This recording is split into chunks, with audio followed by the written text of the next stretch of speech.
married, not dead.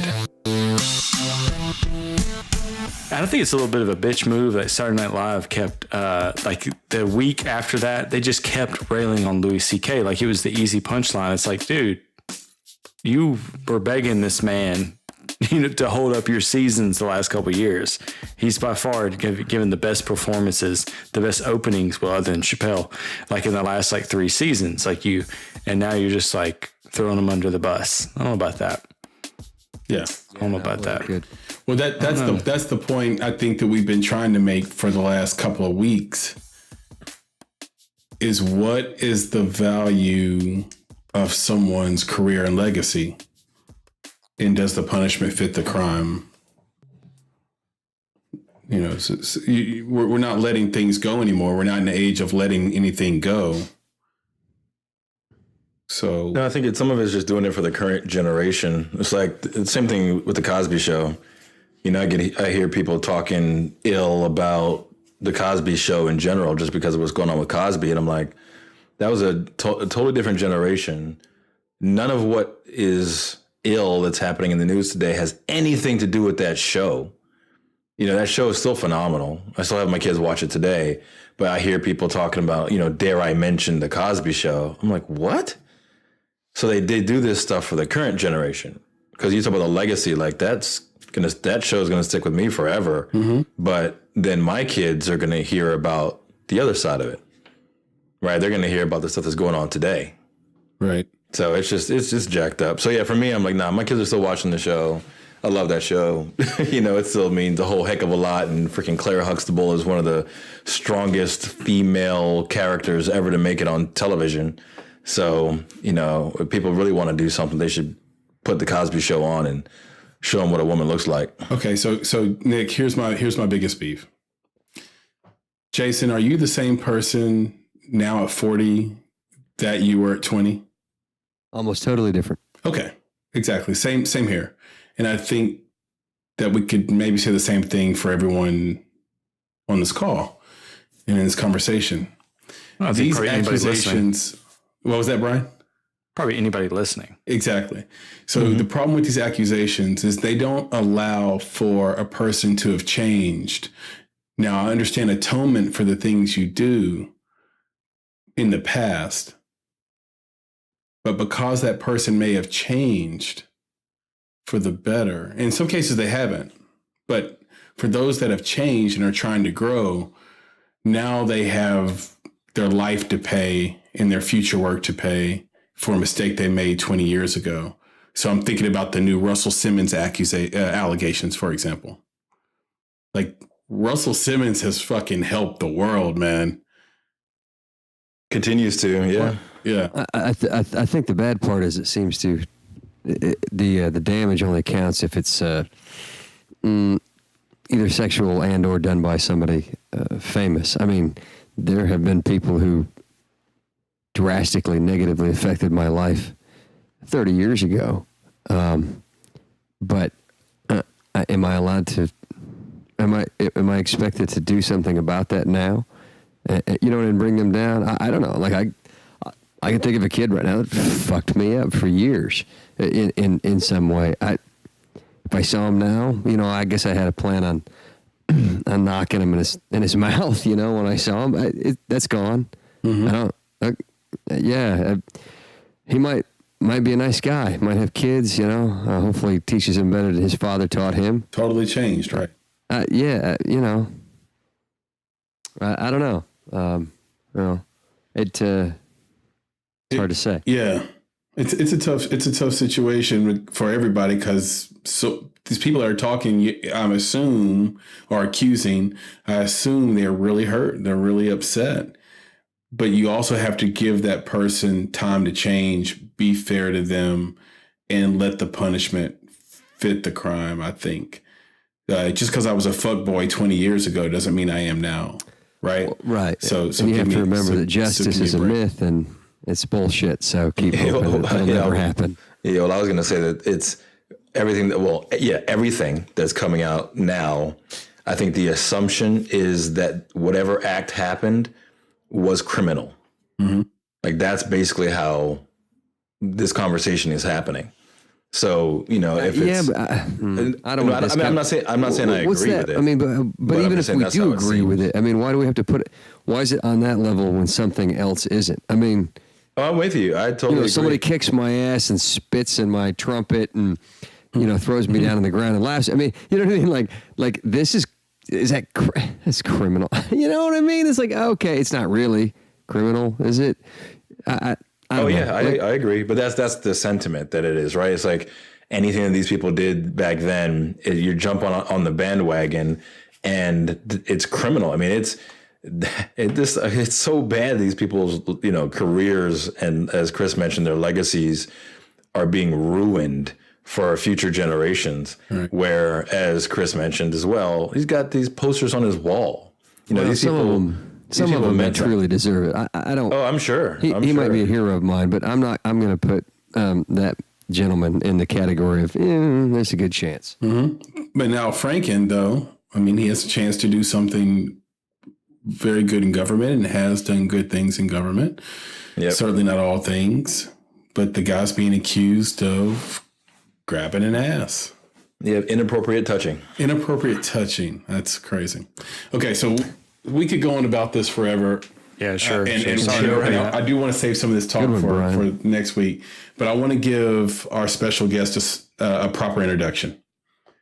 All right. So the reason why I think the four of us believe that people will generally take our advice, listen to us, view us as someone or people who are credible is because between the four of us, we have almost every scenario covered, right? So with the case of Brian, we have someone who's been divorced and remarried.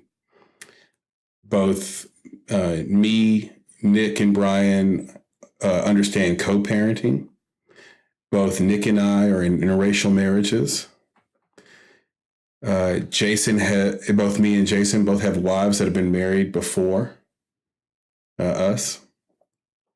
So we have all this rich experience around marriage, relationships, children, all that. But I don't think any of us can hold a candle to you. So as I come down your resume, married 35 years. Mm-hmm. First wife, my mother, died 2007. Currently married 7 years. Psychology degree from University of Tennessee. Mm-hmm. Interracial marriage. Yep. In the 70s. Guilty as charged. Right. 3 kids. And when we got married, it was only 4 years after it became legal to interracially marry. I know. I tell people that all the time. It was amazing. Wow. What year was that? 72. Wow. Really? 68. So yeah, 68 became legal. The Loving case was in 1968. Wow. Virginia, yeah? Virginia. Mm-hmm. Virginia versus Loving. Yep. Yeah, it's amazing. And you were adopted as well. And so you have all these perspectives. And one of the reasons we wanted to invite you on the podcast is because you're going to be one of our ongoing contributors to our new blog. And I think you'll be able to bring some content from a perspective that we just can't historically. For example, what you just mentioned about state of Virginia versus Loving, right? Yes. So those are things we just don't know about. So welcome to the Married Not Dead podcast this week. You won't be an every week guest, most likely, but we're glad to have you here. Well, I listen every week, and this show, I just wanted to thank you for having me because this has really been a blessing to me because it's helped me to better know you and to better know myself. Like you just mentioned, I was adopted. Mm-hmm.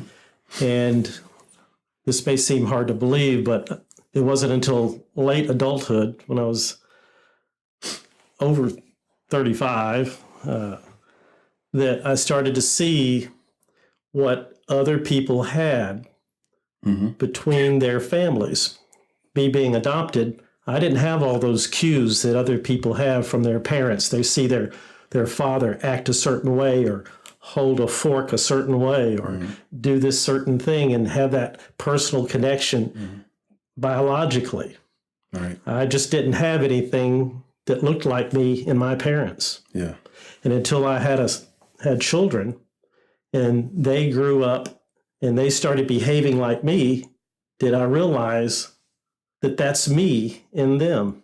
Right. And so it's been great. So you're who to blame? Yes. I mean, as I hear Chris talk about certain perspectives he has, and I realize in my head, well, that's the same perspective I have.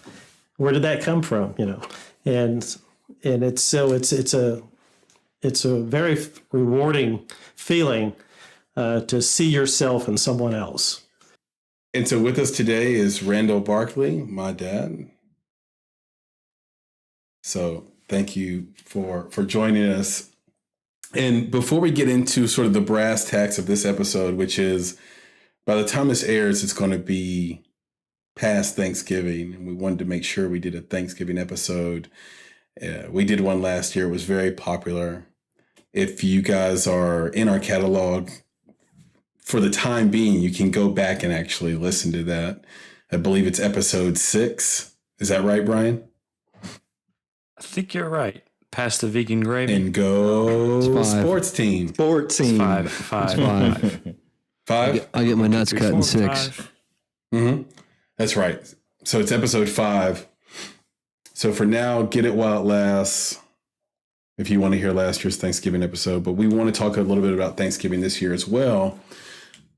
But before we do that, we kind of wanted to pay off what we did last week, where we were talking about our monthly theme, which is, do you even know me?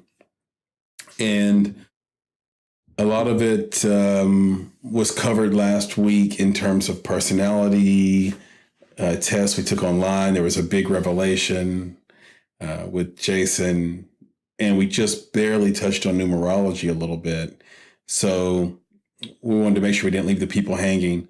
Full disclosure, both Brian and you, Randall, think this is hokum, right?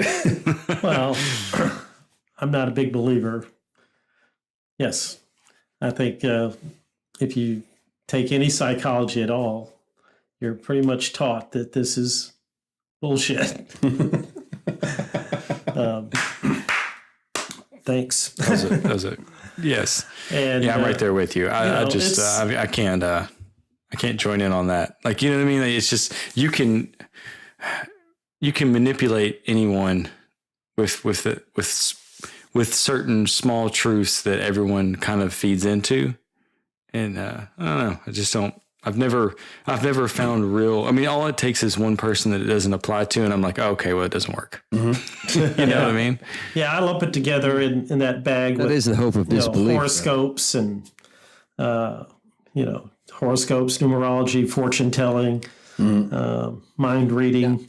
Are we including personality tests in this? No, I don't think so. Unless you have an update for us on what happened last week. But I wanted to give Nick a chance to counterpoint on numerology to what you just said, Randy. Yeah, but to answer the question just asked, personality tests are in a similar bag because they're subjective, and there's only one test that I know of that's accepted in a court of law, and that's the MMPI. And it's a personality inventory, the Minnesota Multiphasic Personality Inventory. It's 566 questions. And the reason it is accepted is because of its validity and reliability scales that make it credible. So, but other personality tests are subjective, granted. But I mean, you can learn something from a subjective kind of look at personality. But you can't rely on that alone.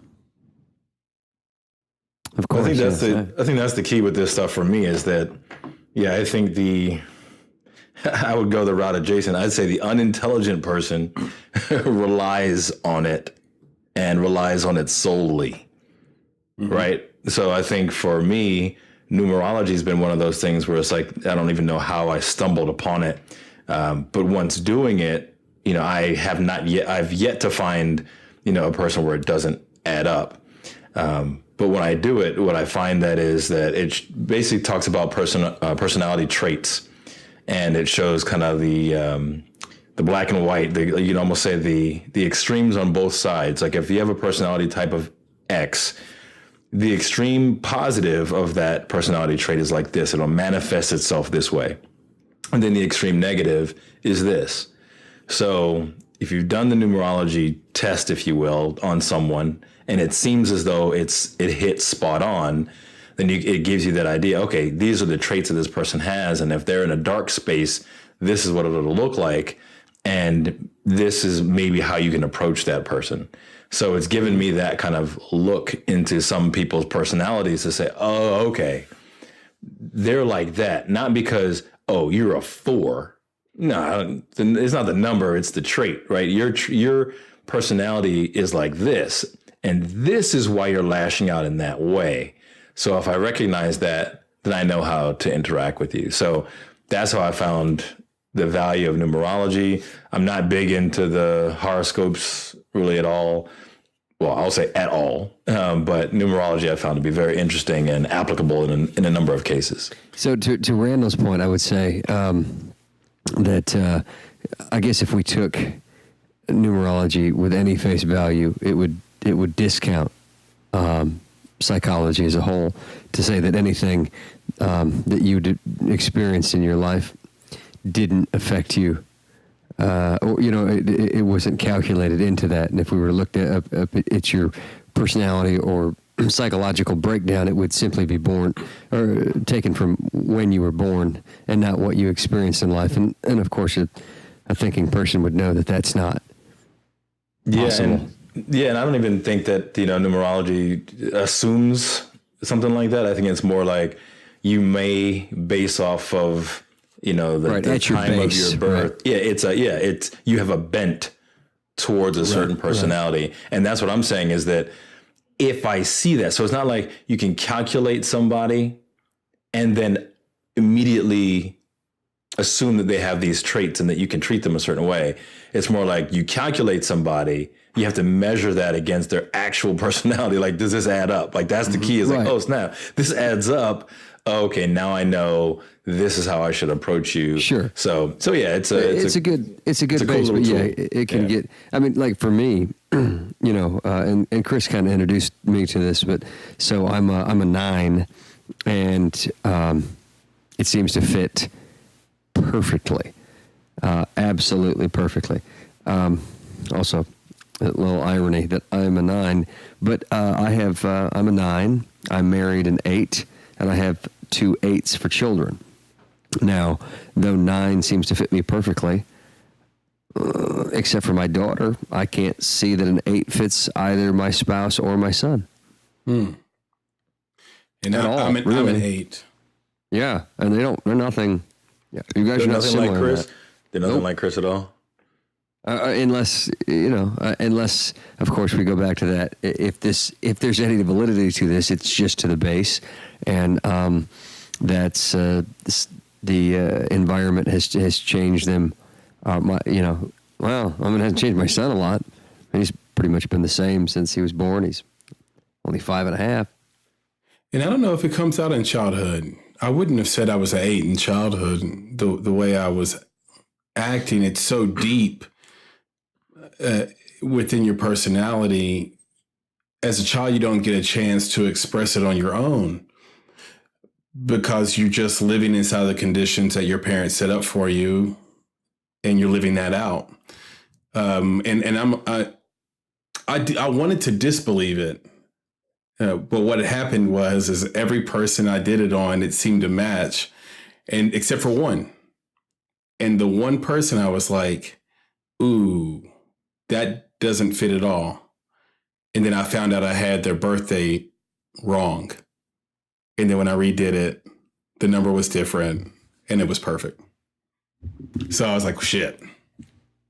Well, you know what? We've got a kind of a unique perspective here. So I don't know if he knows the traits of an 8, but if your father would like to comment on whether he thinks that you had those traits when you were a child or not, that would be great. Well, I'm not sure if he is familiar with the 8, but we have a little book in front of us. It's called The Pocket Guide to Numerology. And he could read that now, but I know you already read what you are, which is a 9, Dad. So do you want to say whether you thought it fit you or not? I thought a lot of it did fit, actually. It was almost spot on in a lot of ways. Yeah. But, the kind of psychology I assume so. that I lean toward is behavioral psychology and behaviorism. It's based on learning theory. And, a trait is not a behavior. It's a cluster of behaviors. And and those things, we're all multifaceted. And let's say I say that you're an honest person, but who amongst us hasn't told a white lie? Right. Or maybe... Grab someone's black ass. one. You never know. grab a woman's ass, Inappropriate touching. or Oh, Jason. took a pad or a pencil from work, So it's Or a laptop. Or crab legs. Or everything they owe. or whatever else you could embezzle.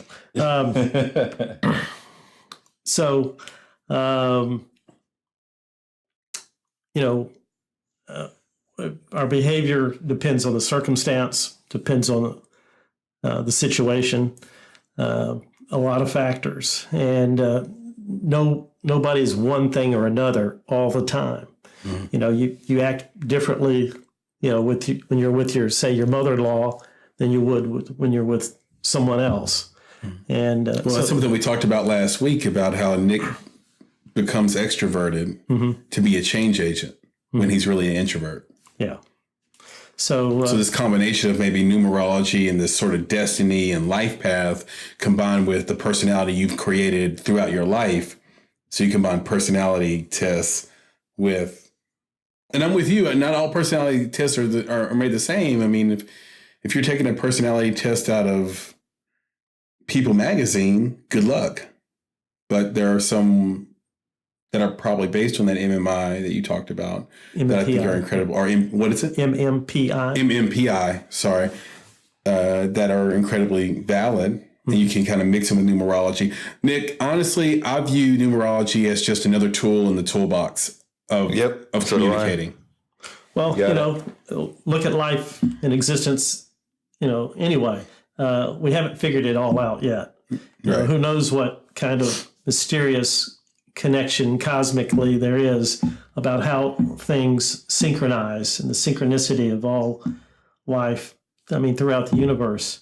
And who knows that, maybe there's something about when you're born and how that's influenced by everything that we can't see and know yet. And there might be a relationship there, and maybe that's why it sticks together. Right. But so far, we haven't shown that. Sure. Right. And I used to have a kind of a thing with a little bit like where BC was coming from, or he's voiced, that anybody's predefined by these things. And I don't think that's it, but it did occur to me the other day, because something that I always said about, I think maybe it started with astrology, when everybody was trying to introduce that to me and say how perfectly it fit everybody. And, I was like, so there's only 12 kinds of people on the earth. And now, if you take numerology, I guess technically there's only 9 types of people. And, plus the master numbers. Which you're a master number 11 on your life path, by the way. Right. So, but I thought to myself, which I forgot about that. But I thought to myself, the older I get, the more I keep meeting the same people. in different forms. And I thought, yeah, maybe there, except for variations, there are only 9 types of the human creature. That could happen naturally, could happen from a metaphysical realm, however you wanted to take the beginning of mankind or Earth. Any of that's plausible. There literally can only be 9 types of humans. Yeah, and I actually mirrored that experience when I was dating before I met my wife. I was trying to find someone really unique and sort of my equal, that whole thing. And I got determined sort of to get into this marriage thing because I kept meeting the same girl with a different face and name over and over and over again. It was crazy. It was like, oh, I've met you before. I know exactly what you're going to say. I know what you're about. I know what you like already. Yeah. I know how to like woo you even. And it became really boring and even more crazy. It became lonely. And I read a stat today, yesterday in Time that said you have a 50% more chance of early death if you're lonely than if you're not lonely. I thought that was incredible. Yeah. And you can be lonely in a household, in a marriage, yeah. in a relationship. You don't have to be single to be lonely. I find that believable, but it also there's a factor of how you cope with loneliness. For some people, they want to be out in the woods, off the grid, away from everybody, and they're perfectly happy with that. So it really depends on who you are, and that's part of the age-old psychology question of nature versus nurture, and is it genetics or is it the environment that shapes who you are? Who's the guy, fellas, that just came out of the woods? He was in the woods for 10 years to escape his nagging wife. This is a real story. Yeah, that is I heard that. Do you guys know what I'm talking about? What's his name? I haven't heard of it, no. Nope. Oh, you got to Google it. It's a story about a guy. He really went to the woods and just stayed there for 10 years so he wouldn't have to hear his wife's voice. Did it work? It did. I applaud his commitment. Right. Did he go in the woods like behind the house He walked in or the something? door and the bitch was just waiting for him. Right. 10 years Still built up. alive. Like, you're right. Like, why the woods? Like, was it? I don't understand. I wonder what his number is. 9. Herman, could you I'm take out the actually a garbage? Yeah, no. Yep. I'll be back in 10 years. So I'm a 9, and isn't that supposed to be like some of the sees like tendency to save the world and has very spiritual thoughts about themselves? Yeah, you and Jason on the Yeah. 9 thing. Yeah, that's the one that's. Yeah. So Chris was saying someone that I don't doesn't think it's really a stretch. fit. I don't think it's that big of a stretch, to be honest with you. I think it seems like it. Yeah. So like to me, so numerology basically boils down to like whole numbers, right? Like things that are divisible, things that are rounded, things that are squared, right? The small no idea what you're numerals talking that about. exist in the world, repetitions, they're inevitable. These are things. These breakdowns of numbers. This shit's inevitable. Like it's only a finite amount of numbers that you can break it down to, and it's very interesting. It's almost like you base it down on like a 10 base system, I'm right? with you now. Yeah. So, okay. So how many fingers do we have? 10. It's very interesting that that's what we chose to base this off of. Like How many toes people you just they no, but that's the point. It's an But if you invented take off your system. pants and you look at them all together, Hey, that's very sexist stuff, you I Jason. don't know. I'm thinking about a neighbor Hey, of mine very that only sexist. has 2 fingers on one hand. That's something a 6 would say. I have no idea what a 6 even 6 does. is, right? but if his penis is in the mix, it's- it changes it. So Humans have, and whether you want to say it's religion or the Dewey Decimal System, humans have a way, or numerology have a way to try to take the unknown and the things they can't understand, and they try to organize them and think of them in systems. And this is a human-made, invented system. Exactly. So is everything else, though. Yeah, Exactly. everything is. And I'll push back on you a little bit. I mean, it's not 1 through 10. It's 1 through 9. So you can't be a 10. And then 11, 22, and 33. And 44, right. So there's those master numbers. Hut. I'm sorry, I thought you guys were calling a play. I just can't get down with it. I don't feel like I fit. Okay. I don't feel like I fit. I think when I went to not Payway. Where did I go? I went to Panda Express the other day and got a very generic. That's always a mistake. Yes. Actually, it's not so bad. The fortune cookie was very generic and it fit everybody on the table. But then there was another person that got the fortune and it didn't fit them at all. So I don't know. That's because they picked up the wrong fortune, man. Come on. Right. Everybody knows that. It wasn't Look, theirs. I'm with you. Like I said, I got 3 8s, and I can only see it in maybe one of them. So yeah, but again, mine was spot on. I think Randy just said his pretty much spot on. Not with you, not so much, but aren't they generic enough to where they could be spot on for? yeah. But my question is, aren't we? Maybe we're that fucking generic at a core. Yeah. Well, yeah, because we've been influenced by all of these organizing systems around us. I'm saying at our you're going to tell core. me that I can tell you that religion has, in particular the Catholicism, has heavily influenced the way that I think. Well, I know, but I'm saying, but And that's it's not because I'm religious now, but that it's has because nothing that's to what do I with was your raised. number. But I'm saying that there's a chance that's what changes you and pulls you away from anything else. Well, I would say that had I gone down the path and been a good follower of the faith, then I would say that I would be a 9. But I'm a horrible Because I follower would be of all any about faith, spiritual and I'm comfort. still- I would be all about comfort of the soul, right? But instead, I didn't like religion, so because of that, 9 doesn't apply to me.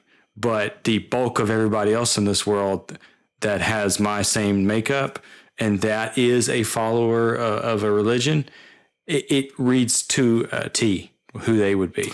Yeah, maybe. Okay, except I'm not a follower of religion either, and I'm a 9. Guessing for you, Brian, I was guessing 7 or 9.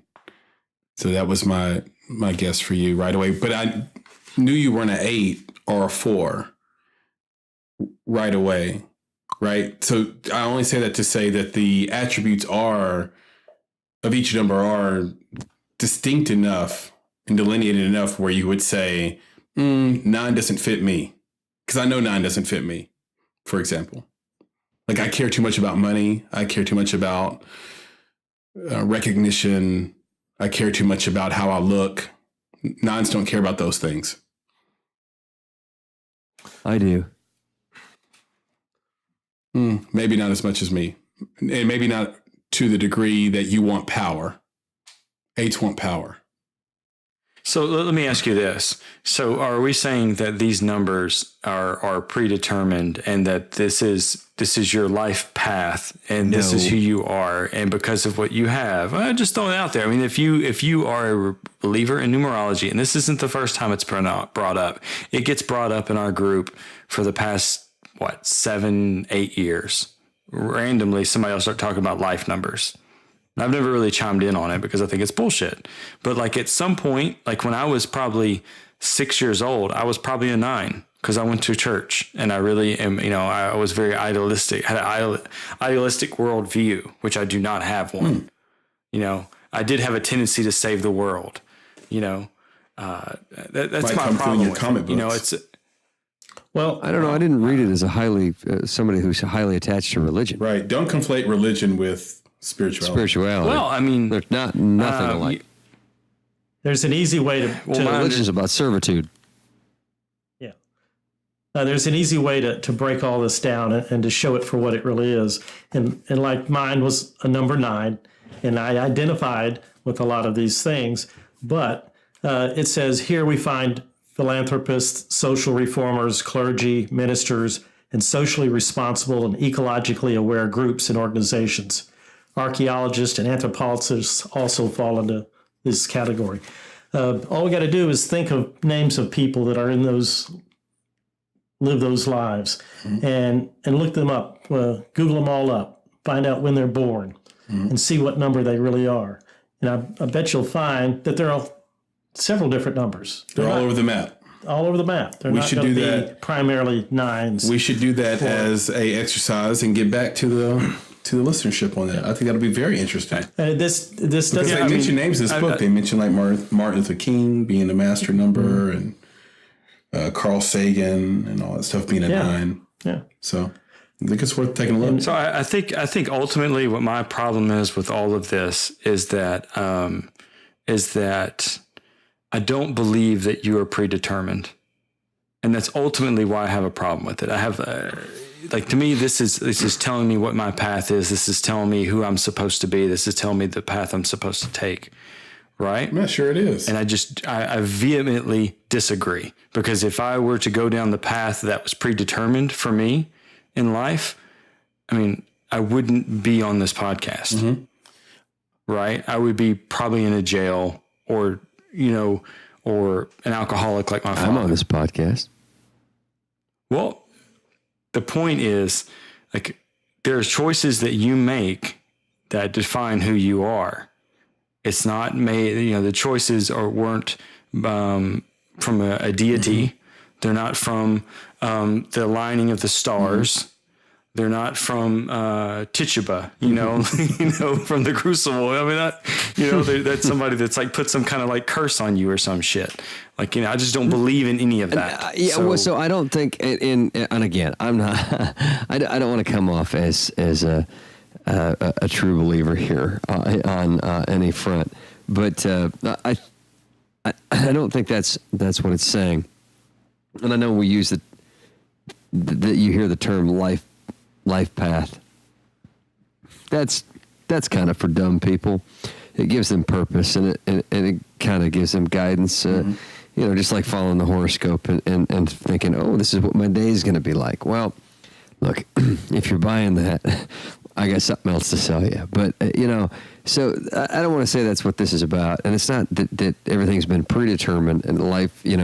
There's a path set for you, and this is the way you should react. Right. It just, there's what I find interesting as I go on thinking in a maybe a spiritual, maybe a metaphysical kind of sense about humanity or what we don't know, a non-atheistic approach to how we got here is that, maybe there are just types of people, and now there are a million different things that can affect their life after that, as they affected you differently, and I differently, me differently, excuse me, and Randy differently. That alter us there, but there, I'm just giving a little weight. I don't know how much. I'm not saying there's of great value, that there may be something to who we are as to when we're born. There literally could be something natural in that. Seasonal, whatever Mother Earth or God or, Yahweh, however you want to frame that. I don't know. I'm just saying, I'm giving that a little weight. I think it's interesting just when things fit or when they don't fit. I like that mental exercise, and it goes there. So, it's not. There's nothing to it that has real weight. I think it's a good thing. I don't think it's as useful in thinking about yourself or maybe your loved ones as. Well, obviously the test that I have to do, and thank you for informing me of this test that I haven't done, Randy, because it's kind of exciting. But like just even the Myers-Briggs, there's some good stuff there. I learned a fucking lot last week, and I mean, I don't know, like. I was open to it, and somebody could say it was bullshit, but I think the difference between last week and this week has kind of thrown me for a real loop in my own head. And I mirror that sentiment as well. I view it not as something telling you and directing you down a path, but something more like love at first sight. Well, why did that happen?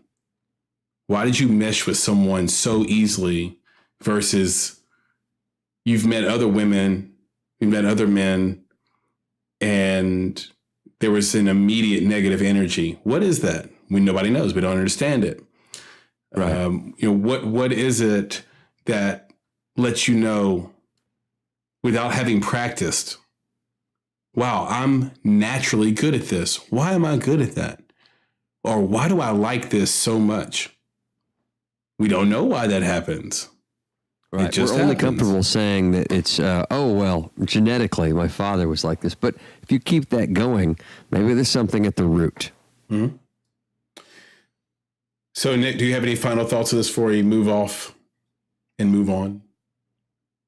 No, I'm just going to kind of echo the sentiment earlier. I think if you see yourself in it and you find that you can achieve or derive value from it, then use it.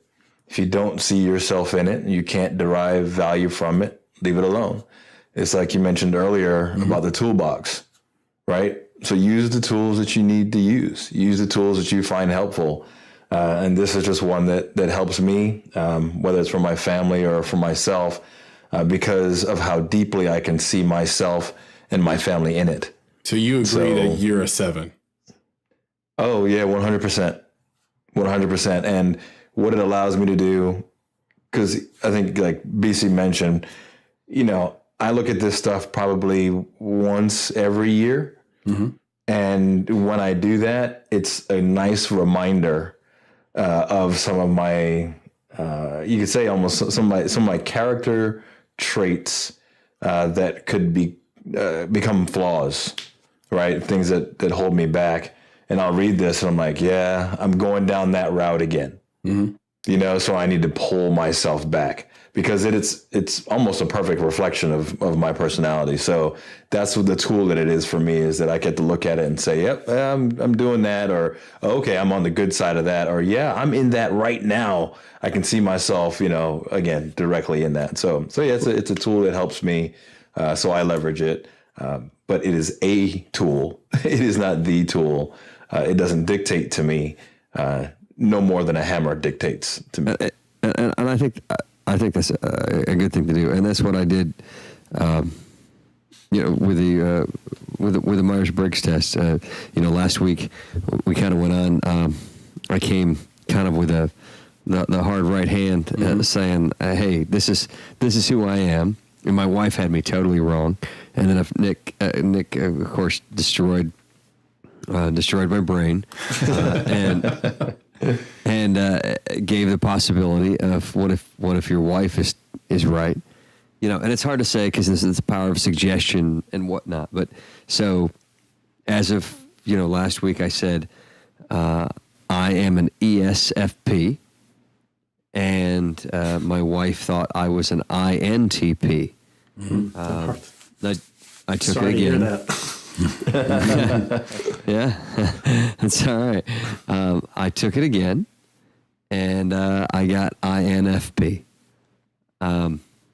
So, I mean, if we're breaking it down into quarters, there, she was 3/4, right, and I was only half.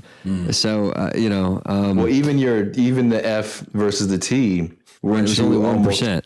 Yeah, you were on the line. So right, for her it was 1%, and so it literally was the same. So she might have had me actually spot on. And but and just to be clear, F is feeling, T is thinking. T is thinking, right? And she had me at 1% thinking. So I mean, it was either or. It was take your pick. So I guess what I was able to learn from that, and look, this is different than numerology. I'm not going to put this anywhere in the ballpark necessarily, because this is more of a formula of how you react to things, and not what the stars have aligned to, to give you to react to things. But, I found myself when I was taking it this time, saying to myself, is this, before I answer the question, am I answering this as who I want to be, or who I am right this minute. And what I realized in that is my wife never reacts to me in any situation, whether I've fucked up or whether I'm doing something great or, just any general activity. And this doesn't just have to be my wife, it's anybody that you deal with, but we're in that kind of category and we're in that vein, so I'll go with it. But like, she doesn't judge my action on who I'm trying to be or who I hope to be. Now, I kind of get upset about that. I've gotten Give us an example. Like, if I'm doing something, fuck it, this or whatever. Like, okay. If it's not, if it seems to be marginal in the, and I don't get any grief for doing this show, so I don't want to come across like that. But if I'm doing an activity that I think is going to take me to a greater place. I mean, there's obviously some intelligent kind of thinking that has to go along for a person to say, oh, well, I can see he's doing this for this and this and this and this in the future. But, for, in a general sense, like, maybe it's your actions are not always determined with your intent. And I'm a person who tries to judge intent, but I think I even miss that. So I think with your personality, even that we miss so many times someone's intent. If I took the intent of my own actual personality, it isn't how I relay it to other people. It isn't how I act to other people. That's just my deep intent for it. That's what I want it to be. That's what I hope I get to, and I'm not yet. So maybe I really hope to be an ENFP. Give us a more specific example so that we can understand what you mean by intent there. Like, what's something you did that was misunderstood versus what you intended? There's going to be a big pause here. I really don't know. I think I do. I think I do a lot of stuff that is unintended. Like, I think when I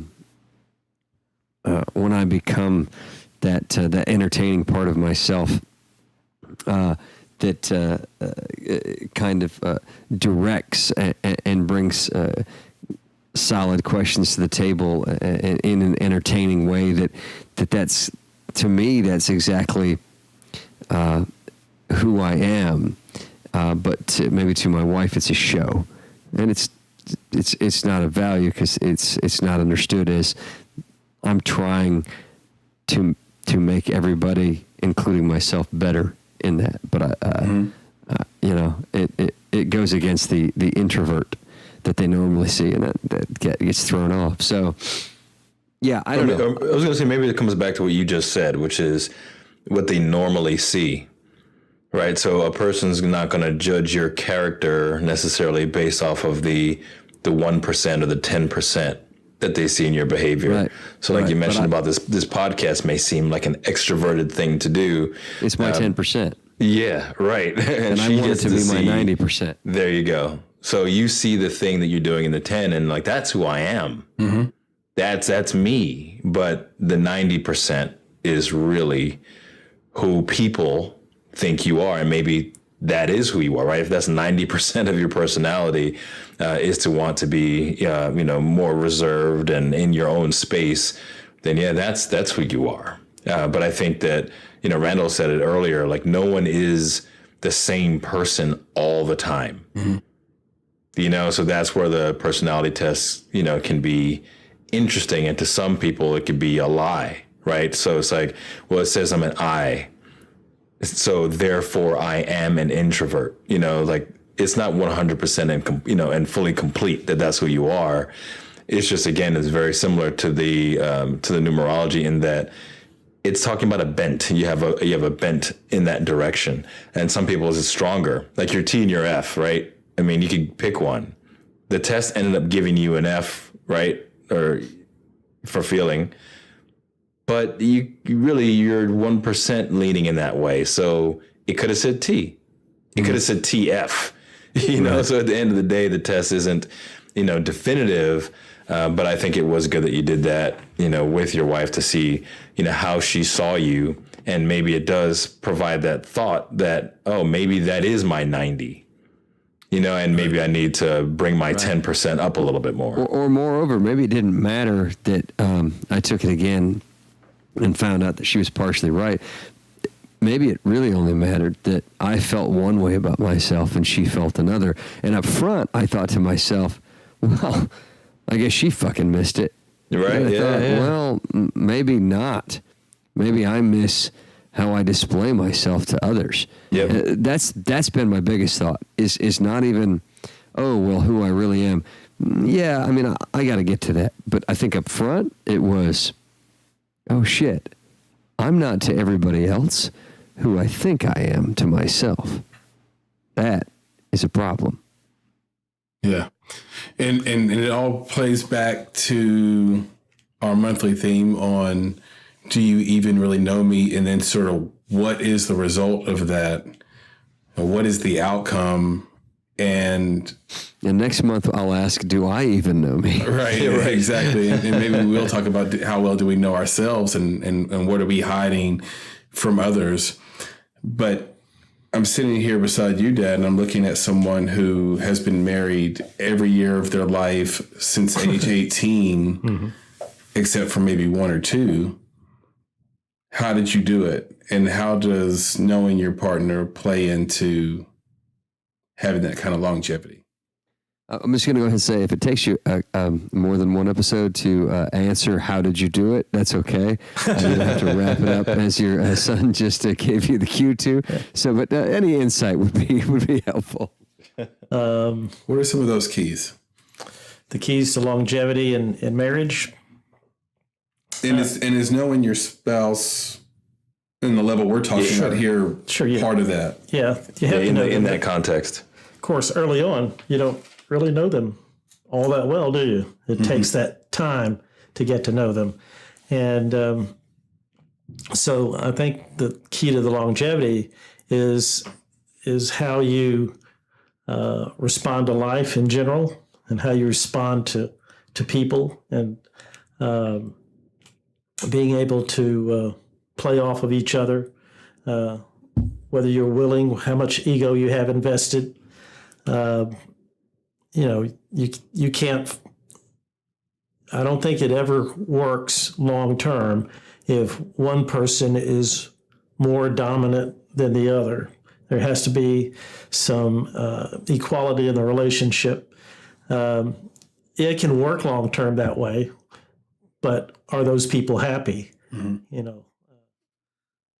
there's a domineering husband that doesn't let the wife do anything and she's always restricted and she can't express herself, that can last a long time. And what does she want out of the relationship? Maybe just the security of having someone. But is she happy? So to have a good, long, happy relationship, I think it takes both parties working toward that goal. And the give and take to make sure that both parties are able to be happy and get their needs met. Yeah. How long before you realized or felt like you knew Mom?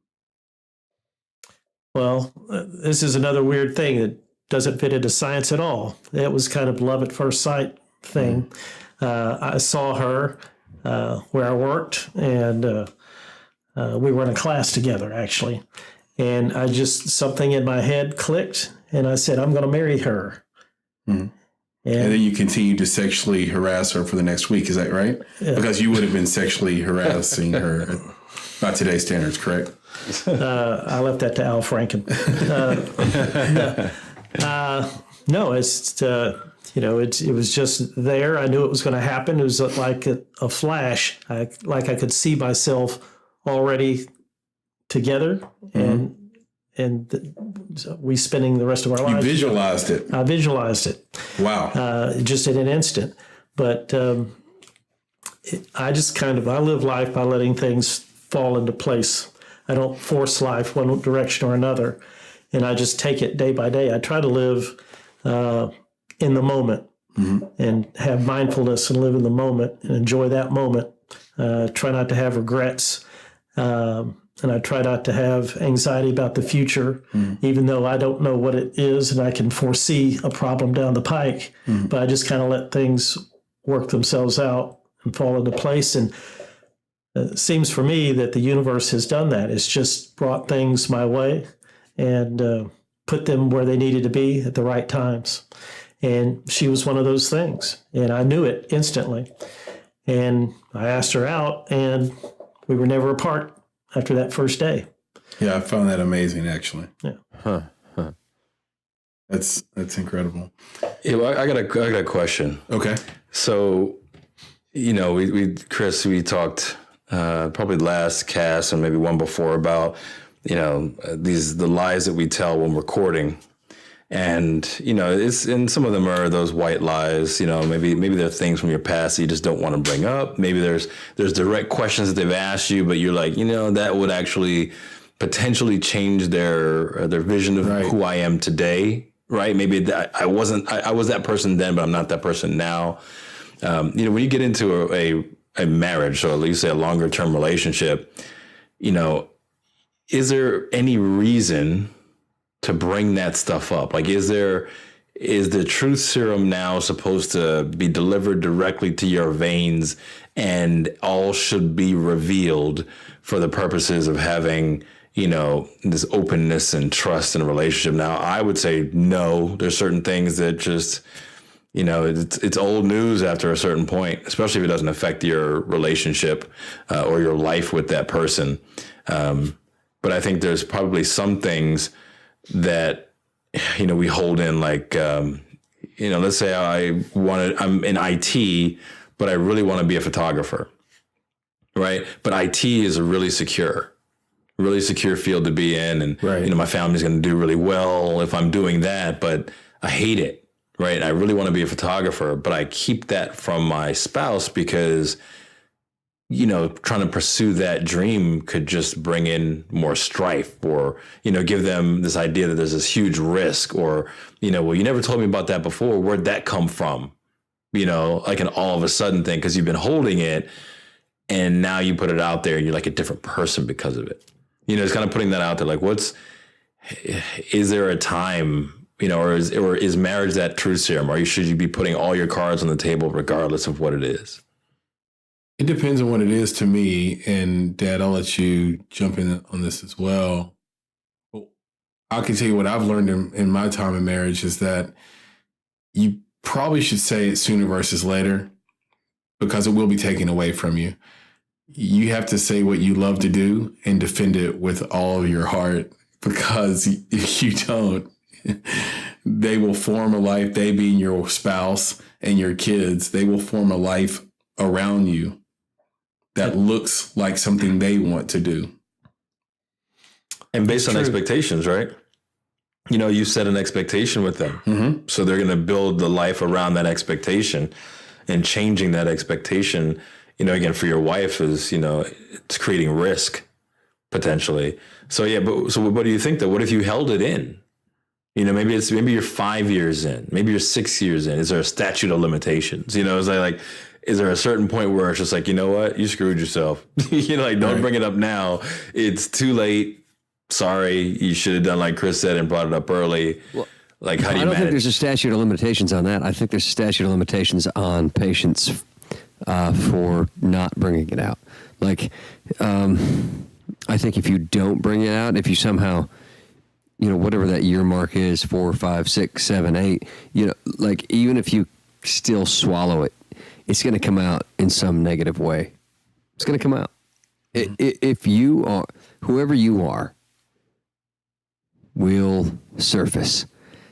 It'll either surface as who you naturally are, or that alteration of your silencing that creature, what that has crafted. And usually that's fucking ugly and vicious, and it's going to hurt somebody, probably you too. Yeah, I agree. So basically, that tolerance just isn't there, right? No, there's no tolerance for it. You have to be you, even if it's, a you that's only crafted out of the suffering of not being you. Right. One of those is going to come out. The natural you, or this is who I've become after I just beat me down so much so I didn't rock the boat. So how about this? So to answer the answer to the question is, if you have secrets regarding who you were that aren't relevant to today or to the future, let them be. But if you have secrets regarding who you are and who you want to be, let them out. Yeah, I think so. Maybe, yeah. Because if there are secrets that you're holding on to about who you were, you have to ask yourself, what is there to gain? And am I still that person too? Like we were just saying earlier. But I will tell you, based on something you just said, Dad, about how do you take life being so important to longevity? Mm-hmm. One of the things I do, I don't think I've ever said this out loud. Uh-oh. One of the things I do to manage that longevity and sort of react to life in my own unique way is when me and my wife are arguing via text, I will not read a mean text from her. If I read the first two words and realize this is going to be her yelling at me in text, I immediately delete it. Mm-hmm. Not because I don't want to read the text, but because I don't want to remember her being mean to me. Yeah. You don't want that to influence the way you respond back to her. Mm-hmm. Yeah. So there's been a lot of text she's wasted, a lot of time, a lot of finger work she's put in, and I've never read a word of those things. I didn't always do this, but sometimes we've all put in a lot of wasted finger work. I've got to stop reading these texts. Yeah. But Chris, you just said you never said that out loud. So this gets back into the theme of what we're talking about. How well do you really know me? Is that not something that you would tell her? Have you told her that? No, because I think it's cathartic for her to be mean to me in text when she's upset with me. Okay, so So what you're saying is like that works for her. She needs to get that out. Mm-hmm. Yeah. So let her do that. But you've got your thing. So you don't need to tell her. Because, the way I think about it is, right, it's like, well, maybe if you tell her, maybe she won't do it. But you're saying she needs that. So you'd prefer she get it out via text instead of in your face. It's like when your friends joke on you, Nick. There's a certain amount of joking every guy should take from his other guy friends, in my opinion. Because there needs to be a leveling a little bit. But it might establish something. It might establish something there that's unintended. I know. I think you should say something. I think you should say it. Yeah, that deleting the text. That's another one of your tools in your toolbox. Mm-hmm. And what those tools are just coping skills. And so that's how you react to life. That's one of your coping skills. Mm-hmm. And compromise has to be a big part of any relationship. Mm-hmm. And you don't want to compromise your values, but you want to compromise in a way that ends up in a positive result. Mm-hmm. And so that's a big part of any healthy relationship, I think. Yeah. That's a big part of why I do what I do. Like I said, I don't want my feelings for her to change because she said something she didn't mean in a text to me. But you're doing that recognizing, right? Exactly. You're doing that recognizing her personality and her need to get that out. Mm-hmm. But in the end, you all can resolve things amicably. But just vent. Go ahead, do it. Throw your emojis out there, whatever you need to do. But once you're done, let's have a conversation. Right. Okay. Yeah, we always lived our lives where we had the commitment to one another, no matter what. Mm-hmm. And no matter what was said, we knew that we were still committed to one another. And we'd either one forgive the other or apologize or something like that. But we knew that nothing could ever separate us. Mm-hmm. We could disagree all day long, but we knew it would never, ever be allowed to get to the level of ending the relationship. Mm-hmm. And, I gave that description of how we met, and it was love at first sight for me, but it wasn't for her. It was like, who's this scrawny white guy, and why is he trying to hit on me? And she went out on the date with me because she knew she was going to get something free to eat and get a free movie. But over time, in one night, she got to know me. But she had her background was much different from mine, and she'd already had been previously married for 7 years, and to a husband who was very abusive, alcoholic.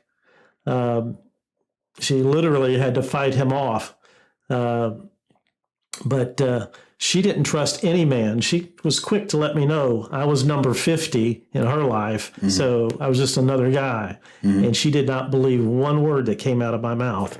And so I had to work hard to show her that I meant what I said. And that's that thing about what is honesty. It's the measurement of the difference between what you say and what you do. And I made sure that everything I said, I did.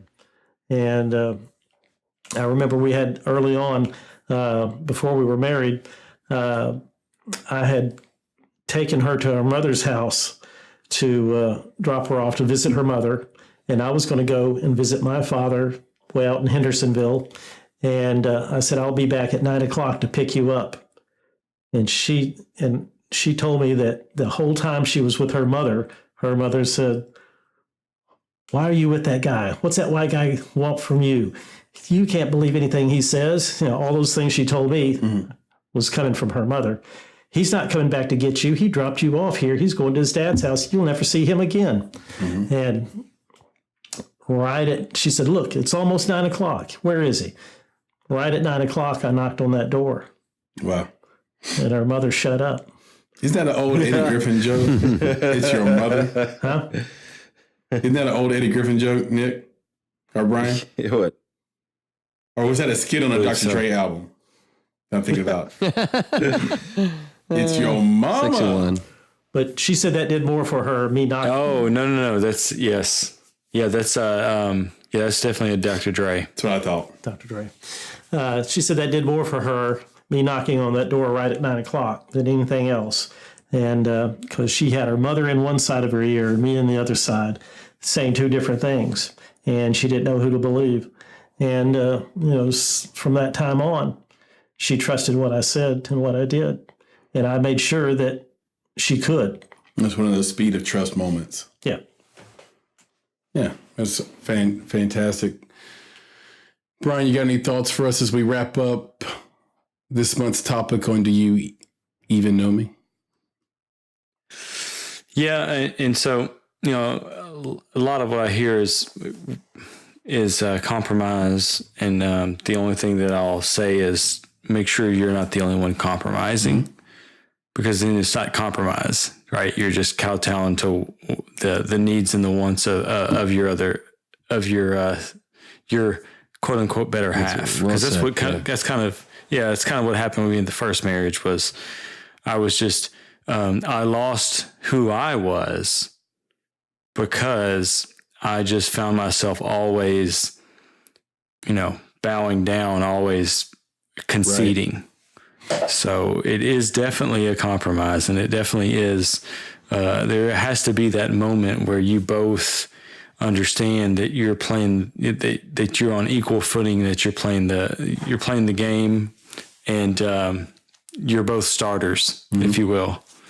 Because if not, you can find yourself very unhappy very quickly. Yeah. And that's the only thing I'll say, because it is a different bit. We talked earlier about how we kind of hit the gambit, of all the different check all the boxes there between all of us, and that's one of them for me is the divorce, right? And is the failed marriage and the unhappiness, and that's a real thing, and a lot of people are out there suffering through it. And just keep in mind that as I say that, make sure that you are not the one that are not compromising all the time. Yeah. Right. Yeah. Yeah. Yeah. Make sure that you're not the one that's dictating, with Krista, my wife, from learning from the previous marriage all the time, if it's the current Christmas budget that we're on, or hey, what we're going to do, how we're raising the children, or, what decisions I'm making, in regards to, just a room, how we're decorating or whatever. Like, I always try to bring her in and pull her in, even if she doesn't want to come in. Like, with the budget, even if she doesn't want to hear about the budget, I'm going to drag her in, because I want to make sure that it's not me dictating, here's how we spend our money. Right. It's like, hey, here's how we're going to do this. Because from the, previous marriage, it was very much, the counter opposite. It was like, yes, dear. There's a lot of yes, dearing. And some, and I think a lot of times I think, dude, kill your soul. And I don't want, I love my wife enough to where I don't want to kill her soul by just taking over and running with things, So that's what I'll say. It's a two-edged sword, but in the middle there's compromise. So make sure that you are compromising, and make sure that she is sometimes you almost have to force her. Like, I have to force my wife to compromise, instead of just being like, because of how she was raised. And also because you know her. So a lot of times, yeah, I know her. And a lot of times, yes, because I know her. And I know that, and I know myself enough to where, a lot of times I can just, this is the decision, and here's what I'm going to do, and I'm going to do it. Right. A lot of times I have to say, okay, here's the decision. Here's what I want to do.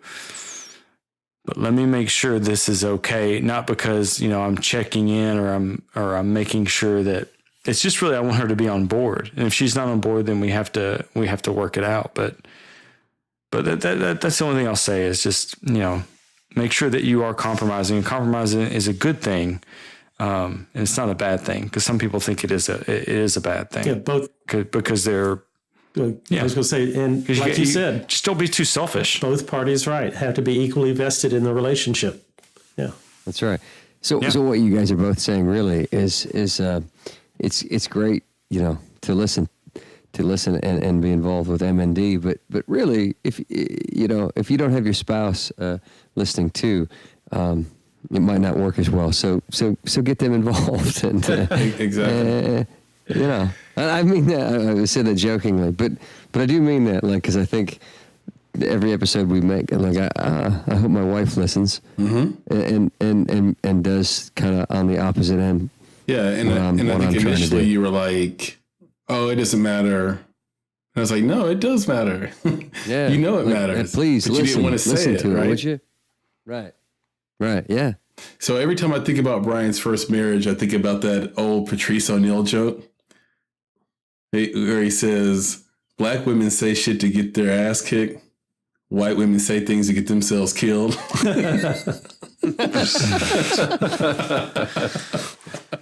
Now, I feel like I'm contractually obligated to ask for you to elaborate on that. Like, what do you mean by that?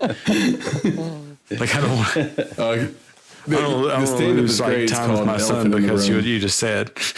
And he just talks about how black women tend to get their face mushed or get shooken up real hard because they're yelling at you and being physical with you, like they're going to fight you. Mm-hmm. But white women whisper shit in your ear that really hurts your feelings.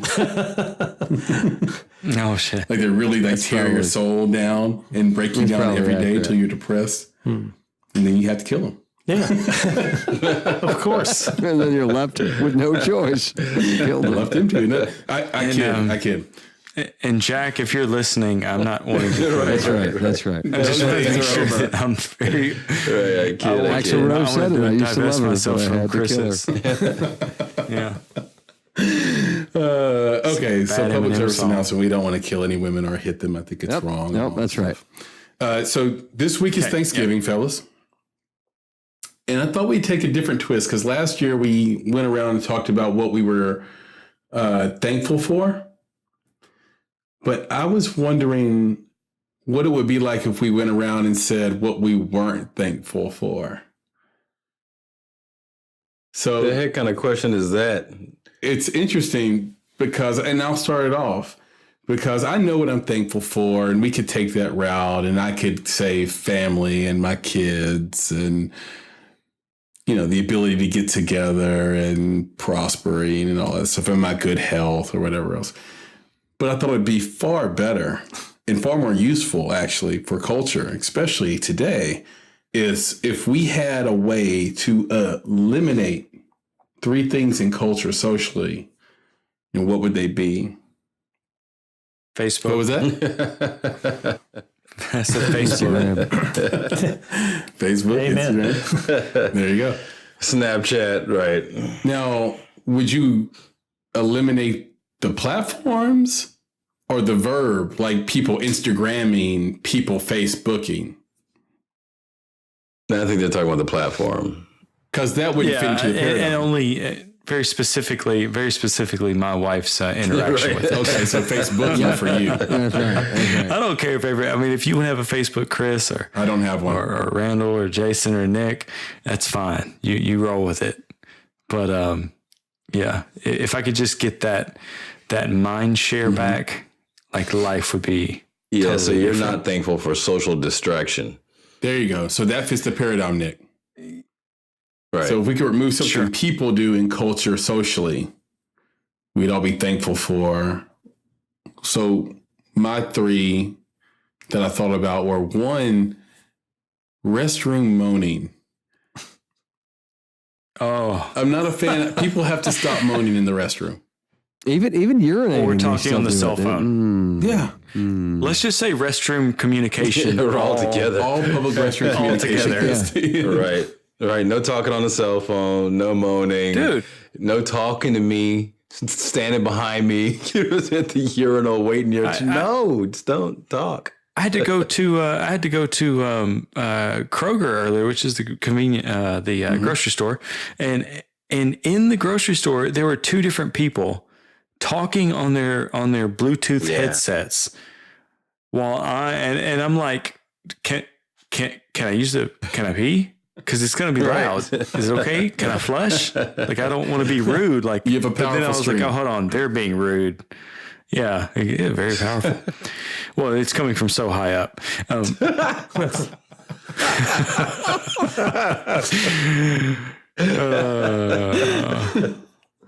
See what I mean about that? You just opened it up for jokes for the rest of the week. I know. It was funny. Sometimes self-deprecating you're right. jokes. Sometimes you just have to push play. But anyway, it's like, damn it. It's like, so I just went over there. I just flushed the shit out of the damn thing. I was like, it's almost like, I hope the person hears it. They give it extra flush. Because I could tell you, if anyone's ever called me and you're in the bathroom, or I tell you to fucking hang up. Like, call me Just back. went to the stall and said, rude. "Who does number 2 work for?" Just yell that out loud. Hold on, partner. You're blowing over. Next time I will. He's going to flush all the toilets. Just go down the line and flush all the toilets. Just stand under the air dryer for like 5 minutes. Sometimes I do people a favor. Like, I can tell that people have been in a stall too long and they're holding their deuce because they know it's going to be sloppy and wild. And they don't want anyone else in the bathroom. So I'll put my hand under the Dyson Airblade so that it makes a loud noise. to help them out. Yeah. So they can just let it go. I do them a solid. I understand these things intuitively. Number 2, You're so smart. Hey, number 2. I want the phrase. Because he's that guy many of the times. Yeah, yes. Yep. I've got a shy booty. We've talked about it before. Nick has a shy booty, right? It's almost like my booty's making the choice for us, like for me. It's just like, no. Booty's like, no, it's just not going to happen. Sorry, Nick. Like, we're not doing this right now. Exactly. I think Jason's admitted to having a shy booty in the past as well. From time to time. Yeah, like, you're not trying to shit in front of everybody and it'll be wild and wet and loud. That's embarrassing in public. You got to come out of that bathroom. It is.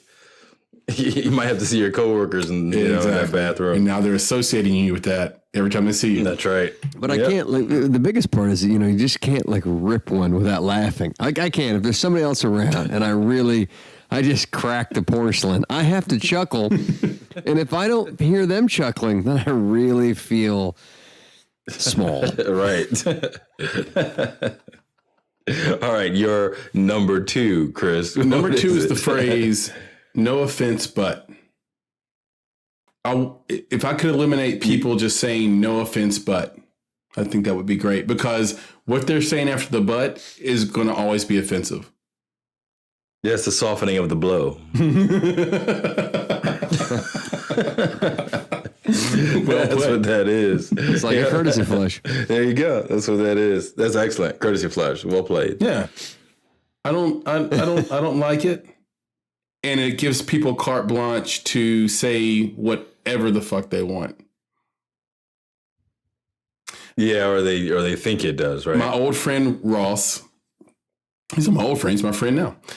But back in the day, during his first marriage, his wife cornered me one time and asked me, she said, I just want to ask something. It was very conspiratorial. She was like looking around. I was like, who the fuck are you looking at?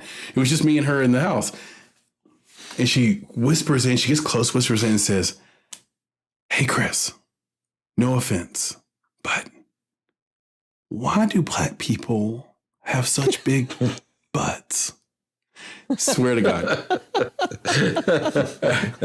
They all have big asses. What is it? The men, the women? And I had no answer for her. Well, has she seen Chris Rock? You and Jimmy the Greek on her. Big ass. It was just like this overgeneralization. It was very conspiratorial. It was very offensive. Yeah. But she put the no offense but. So I wasn't offended. You had to forgive her. She gave me the There you courtesy go. flush. Yeah. No offense, but on the butt. She gave me the credit. And then the All right, third your number one 3 is the overhelp. And this comes in specifically with holiday season. And Brian, we talked about our spirit god earlier. Spirit god at the liquor store down the street, he's an overhelper. The second you fucking walk in the door, he is in your face. He's talking to you. He's giving you recommendations. He won't let you be. They've got a new guy in there that does the same thing. Yeah, I don't go to that liquor store anymore. I haven't been. I live down the street. I just don't Because of go the there overhelp? anymore. Yeah, because of the overhelp. I refuse to go there because of the it'd be different if he's like, hey, I really think, we've got this Weller behind the shelf, or hey, you need this, like he gave some like legit, like, hey, let me talk about the batch recipes on our Four Roses store pick or something. But no, he always tries to push the shittiest fucking stuff on you, and it's not good. Yep. It's not godlike. Spirit God sucks. Jason, can you remember any time where someone's overhelped and it drove you crazy? Like when you walk to a store? I mean, I wish it, yeah, I'm sure. But recently it's been underhelp. Like I find customer service now is abysmal. People don't want to talk to you. They don't want to help, and if they do, they just have the worst. If they do, they're in Spirit God's world. It's just the worst fucking advice. You're like, really? That's what you came up with. And bless her heart, she was trying hard. I found myself in a Walmart not long ago. I needed some coveralls, overalls. I was crawling into the house, and my crawl space, I needed to be covered up. And I was making my way. I wasn't going to bother anybody. I was in Walmart, which I try not to do. I was on my way back to menswear, and this woman stopped me, and she was wearing her smock, so I knew she belonged. And she turned around, and with bless her, with her one good eye, caught mine and said, can I help you? And I was like, yeah. I was like, yeah, sure. I was looking for some coveralls or some overalls, and she thought really hard for a minute, really hard, and then she's like, I think I'd try menswear. I was like, well, bless you. Bless you. That's 35 fucking seconds, and I'm not going to get back, but I do appreciate the effort. Now, that's not over help, but yeah, that was, I found myself back in menswear staring at nothing and went to a different store, but yeah, no, The usually the second help a you guy get. tells you he was in the military during a sales transaction, you've been overhelped.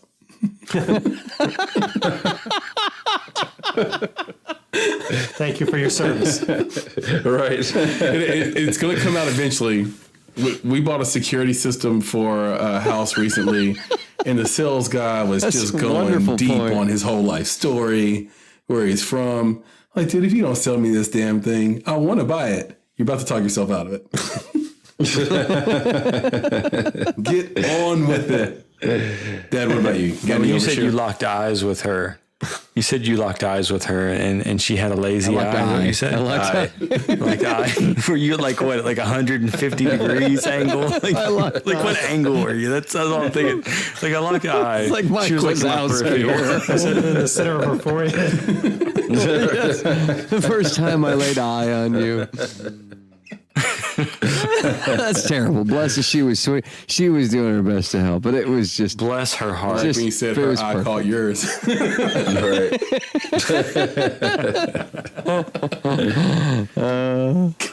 I'll never forget that face.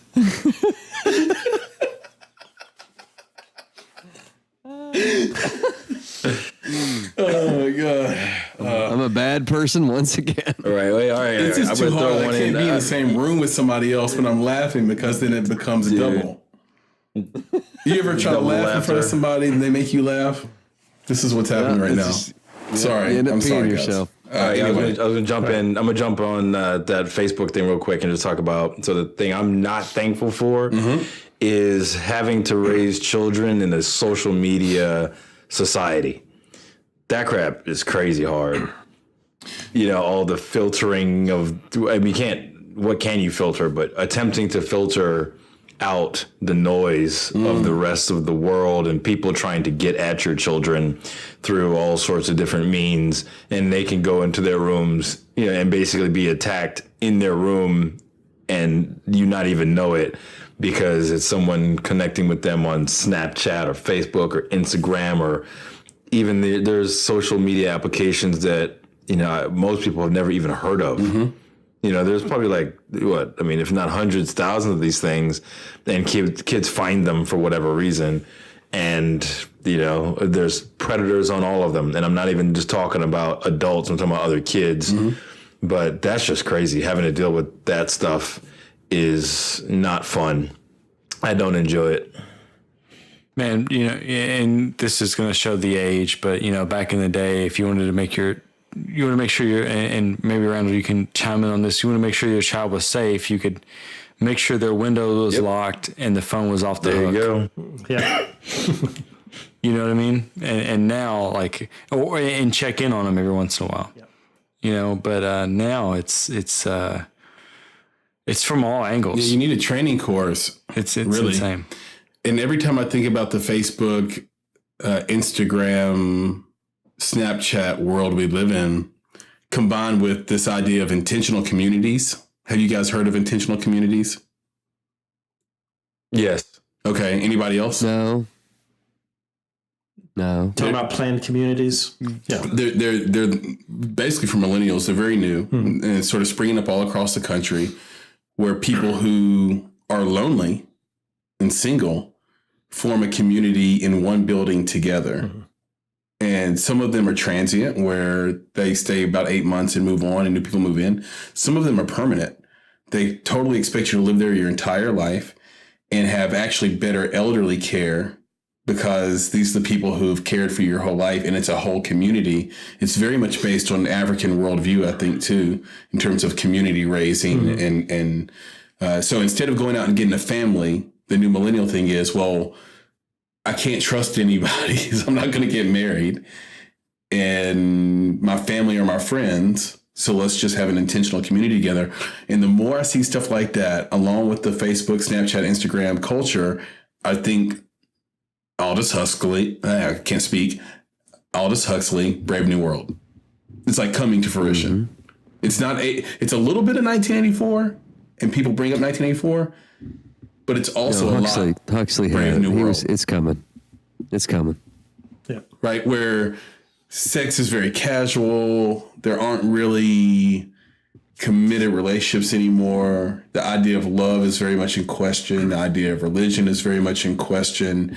And the whole thing is you want to feel good. You mean the 70s? there's a Yep. The 30s. Yeah, they even have a pill named Soma now, which I find unbelievable. That's fucking crazy. Yeah, straight from the book. But there's a great song by St. Vincent right now called Pills. And the chorus is fantastic. It's something along the lines of pills to think, pills to grow, pills to shrink, pills to fuck, pills to sleep. And that's Brave New World. That's let's take a pill for everything. Life through pharmacy. Yeah. Mm-hmm. Pills. Yeah, I mean and you can say that's another one, right? That's another one that we're not thankful for. Are the pills that have not even a commercial. It's a freaking PSA. It's a public service announcements length worth of side effects. Right. Like that's how long these commercials are for these drugs now. Or the sex drugs during football games when I'm trying to watch it with my children. There you go. Guys always smiling ear to ear. You know, like, oh, okay, all right. Looking over the dude sitting in the bathtub. Yeah. This is supposed to be wholesome television. I'm trying to bond over here. I'm not trying to get laid. All right. So anybody got anything else they're not thankful for? Handicap parking. I think it's time now to let that go. I think technology has taken care of the issue because it was proximity that got it started, being close to the entrance. And I think there's enough technology now that can help people ambulate from their car to the building. And this is a hot take right now. And the number of spaces, it's ridiculous. The number of spaces. Nothing makes me madder than when there's a store based on how big that building is. People would never shop at, yeah. And they have 8 spots for them. Yeah, and so now the handicap parking is so long that they're further away. That, if you go to the last handicap spot, you're about as far away as anybody else. Yeah, so look, I'm good with reducing the number in any place where it looks ridiculous to have that many, but I'm all about those handicap spots.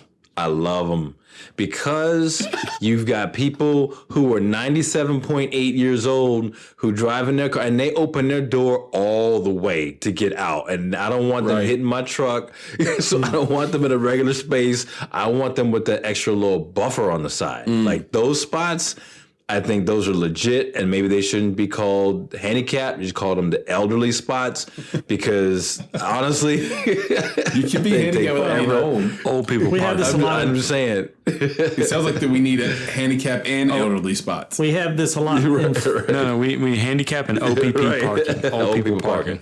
Yeah, in Florida, we have all the old people. The capital, old people capital of the world. Yeah. And every year there's several cases of where an elderly person has pulled up to a building and stepped on the gas instead of the brake. We went to Verizon the other day and sat down in the chair in the lobby, and the guy said, you're sitting right where the car came through the building. And then you moved. We instantly looked behind us and moved. Maybe put them further away from the building. I don't know. Pylons, man. You put a pylon right in front of their car. I don't know. Maybe that's what Amazon is for. If you get a couple of those Verizon bills, though, a couple of those Verizon bills will make you. That's exactly right. Might not have been unintentional. Jesus. Right. They're just blaming it on like $300. And here's something I really would like to get rid of, and it's relatively new, but I've been noticing it nationwide. You're not thankful for this. I'm not thankful for this, and it's instead of a phrase, it's a word. I want to get rid of the word "git," G-I-T, which everybody is saying instead of "get." G-E-T, and it used to be just a Southern thing. Get me this, go get that, But I've noticed if you watch television shows and people from the West Coast to the Northeast, They don't say get anymore. You can't get sick. You have to get sick. So, I like to get rid of get. Let me tell you something. That's Jeff Foxworthy's fault. That's Jeff Foxworthy's He has a full fault boner right there. now. There you go. He loves diction conversations. Nicely put. But yeah, that's all Jeff Foxworthy right there, or that whole crew that was it BC doesn't like. Get her done. Yeah. You know, that's it's part of the culture now. So yeah, I'm with you. And what's funny, we just got finished watching a Trevor Noah stand up, and he mentioned in that stand up one of his favorite words. And you know, I guess I'd probably be on the fence with it, but I'd likely be good with getting rid of it. But it's NAHMEAN. Nah, I mean, nah, I mean, because it does, you know, because most times you don't know what the person. I know what you mean. It's like most times you don't know what the person means. Like they're pushing that whatever they're saying, they're pushing it on you with that word. Right? You know what I mean? No. Explain it like with words. and then I might mean or no, you mean, or however you want me to do this. But yeah, I'm with you. And so on that same thing with the get, the mean, the get or dones of the world, I was telling someone the other day that I was texting my daughter, or I was texting someone, my daughter was here, she saw it, and she was like, "What are you doing?" I was like, "What are you talking about?" She's like, "Only old people use exclamation marks." I'm like, "What do you mean? It's punctuation. Like, what am I supposed to do?" "You're supposed to use emojis, Dad." Oh, punctuation's old fashioned now? Yes. It's like it's out of the door. You don't do that.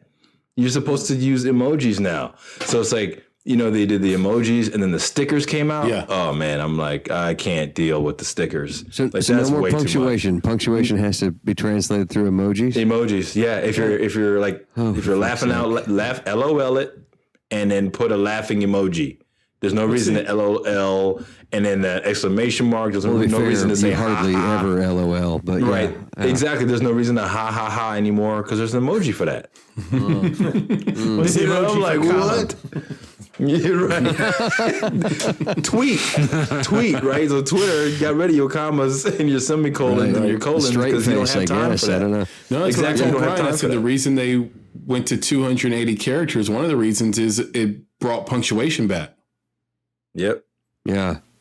Punctuation's important.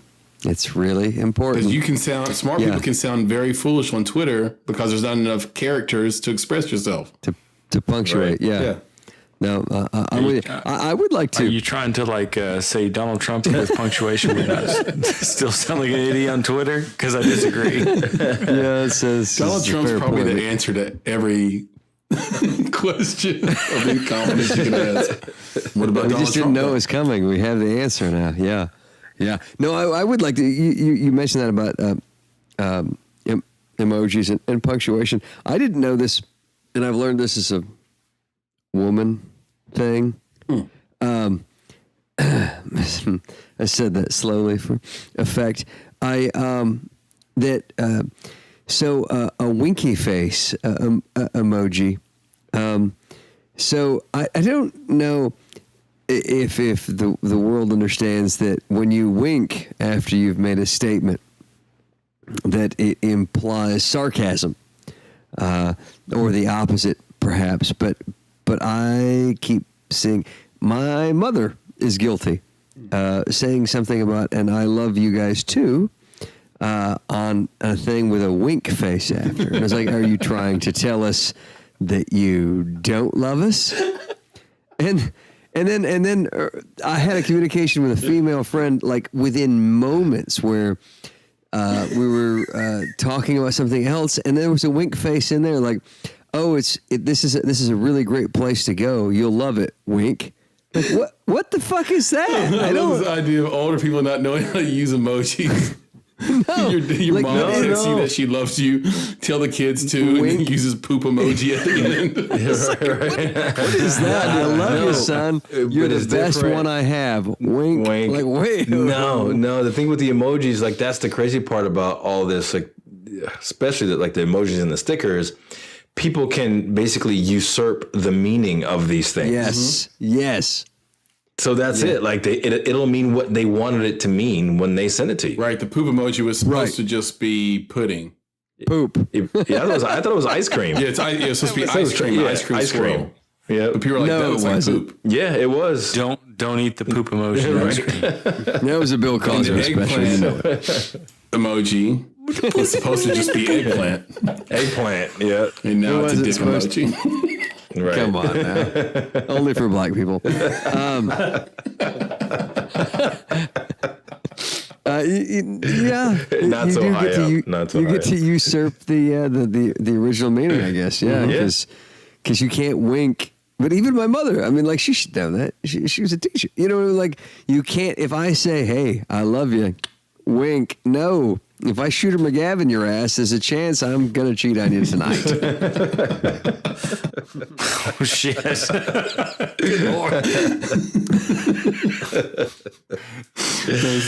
get that off my chest. Thank you. Yeah, make sure you put Shooter McGavin in the show notes because there's a generation of folks that don't know anything about You eat that. shit for breakfast?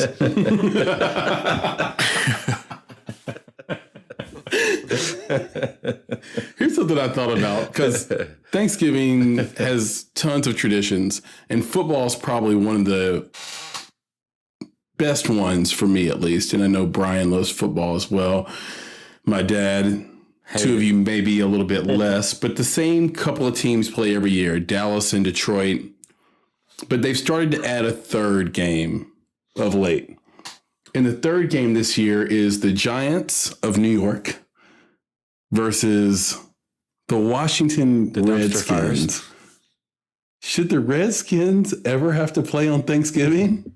Dude, they used to play. shit. They used to play against the Cowboys. I remember those. They did I during remember the those first with one. the big. Yep, you're right. I'm sorry. I'm sorry. Oh, shit. And that was the irony of it all. It's, That's terrible. That's terrible that they've included that team. It's always it's as far as I remember. are they used to is the play. NFL trolling How do us? they not always have a week 12 bye? How do they not always have a week 12 bye? You know what I'm saying? Like, how can they have the Redskins playing on Thanksgiving? How are they not going to mention that in the commentary? I don't know, dude. Because It's like, difficult. I could have sworn it used to That's happen why they all get the rid time. of the Dennis Miller. Oh, Yeah. man. Dennis would have had a field day on that one. Yeah. Back, I thought it was just normal. I thought that was just what they did. I thought, like, as far as I remember, Cowboys used to always play, and then Cowboys and Redskins was a thing. Because my mom was a big Redskins fan, so we would always root for the Cowboys just to mess with her. So, yeah, that was the thing, My man. dad's a huge Redskins fan, I'm sorry. and I don't think the Redskins name was a big deal. No. And now it's a little bit. No. Now it's controversial, isn't it? But not only that, but I thought about it, and Nick's right, of course. Dallas plays every year, and because Washington is in the division with them, they're going to sometimes play the Redskins on Thanksgiving. But how can you play a team with an Indian on their helmet on Thanksgiving? They gave us the feast, and we still killed them. Yeah, it's Yeah, we still broke every Weren't treaty. economically with, viable. I don't know. yep. And we get It was a trail of tears. Yeah, we fucked pushed up. them off the whole continent. You shared a piece of information with me, though, earlier that was very interesting, because I thought to myself, every time I drive by the woods on an interstate drive, which I did this weekend, I drove into Atlanta and drove back up into Nashville. There's a lot of woods you can look at there, a lot of lakes. And I just thought to myself, I actually said this out loud to my wife. I said, just imagine 500 years ago, those woods were littered with Indians. And she said, littered? I said Right. bad choice of words. Yep. Yeah. Like some old Italian out there spearing some trash and crying. We all thought it was Indian Joe. But what I mean is they were full of Native Americans. And they're all dead. So how is it possible that we don't every once in a while just trip over an entire Native American skeleton the way we find Indian money at playgrounds. Yeah. And you told me it's because of unmarked graves. It's because of unmarked graves, yeah. So can you elaborate on that a little bit? Well, that's been pretty historic with our country that people that we saw with less value were not respected in death, and so their graves are unmarked. The Indians themselves had their own burial grounds, but we don't. And the same happened with blacks in our country that were an example. I worked at a local mental health facility here for 30 years, and we had a large campus, about 300 acres, and we had 2 cemeteries on the campus. One had marked graves, and those were for white people, and the other one was just known to be where everyone else was buried, and those were black people and paupers. And Jesus. And there were far more black people and paupers buried down by the lake on the campus than there were white people. And in fact, the whole land there was donated to the state of Tennessee in the 1830s for the purpose of having a facility for the mentally ill. And the people that donated the land were farmers that owned all that land along Murfreesboro Road. The Gowan family, and they had slaves. And when the state archaeologists came to examine the property before the airport built its runway across they found 75 to 100 graves, unmarked graves, of the slaves that worked for that family. Wow. And so I'm sure that across the country there's plenty of unmarked graves of Indians that were slaughtered in all the battles that we had. And it's just shows the kind of respect we had for people that we don't respect. I am not thankful for that shit. Yeah. No. Thanks for bringing us down there, Barkley clan. Appreciate that. That bit of horrible fucking news, man. Well, let me add to it and say I was thinking the same thing. they built the runway across Murfreesboro Road, but they never moved the graves. Ooh, and that's getting spooky. Now you're going back to our Halloween episode. Yeah, back to Halloween. Yeah. That's. Can I say that pauper is a much better word than the words we use today for people that are poor? It's a classy way to say you're poor. Well, that's how they were documented in those days in the journals there. Right. How much did you have to make before you weren't a pauper? Well, I think Mozart joined the ranks there at the end. Yeah. in our books there were no women either. They were daughters of merchants, daughters of farmers, very biblical. wives of a businessman. No names for them, and so women had the same level of respect. So that's how they were documented in the 1800s. It's like you didn't even live, in a way, which is crazy for me, because I'm so, and I know we all are sort of so bent on legacy these days and how will be remembered and what can we do to help people in this life, to just this idea that you wouldn't even have a name or a gravestone is interesting and sad at all the same time. Alrighty, yeah. So, anything good happened today? I mean, crap. I know it's. Well, I was actually going to say, now you have a little bit of ammunition going into Thanksgiving in a couple of days. To now, when you share with your family what you're thankful for, you've got some ammunition for that, or you can really pick a fight with the family. Yeah, and exactly. Exactly. Say something, Frank. Say something, motherfucker. I'm not thankful for you. White privileged ass. It's fantastic. So Donald Trump's going to pardon a turkey this week too. I don't want to do it. Right. No, I know it's history, but don't do it. Fuck him. Jeff Sessions? I can't. LeVar's little cousin and LeVar Ball's little cousin and a turkey. That's great.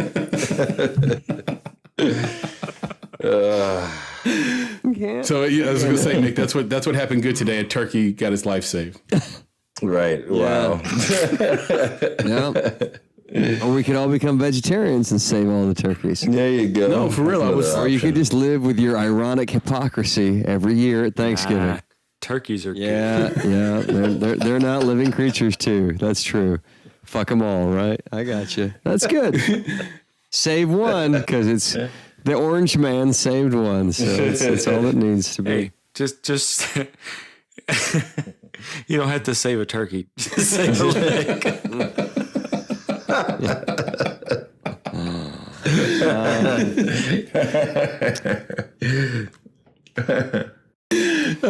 Gents, I wish each of you a fantastic Thanksgiving this week.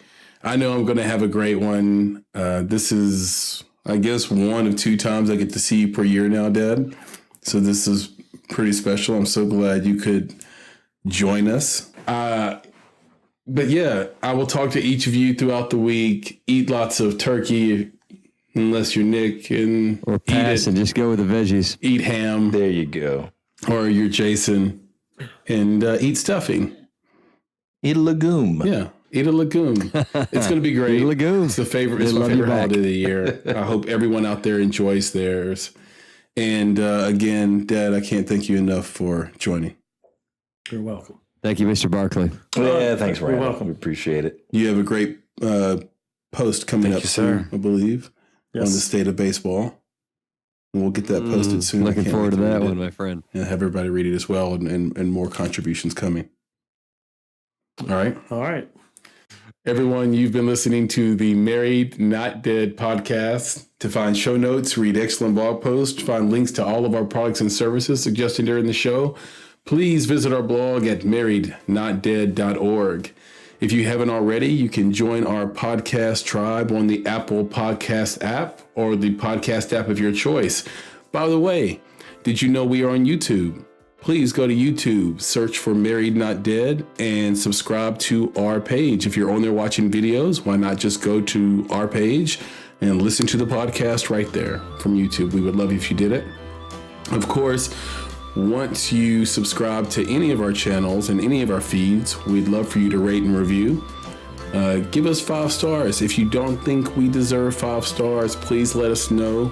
We'd love to hear why on social media. So we are at _Married Not Dead on Twitter and Instagram, and we're on Facebook, so you can just search for the Married Not Dead podcast page there.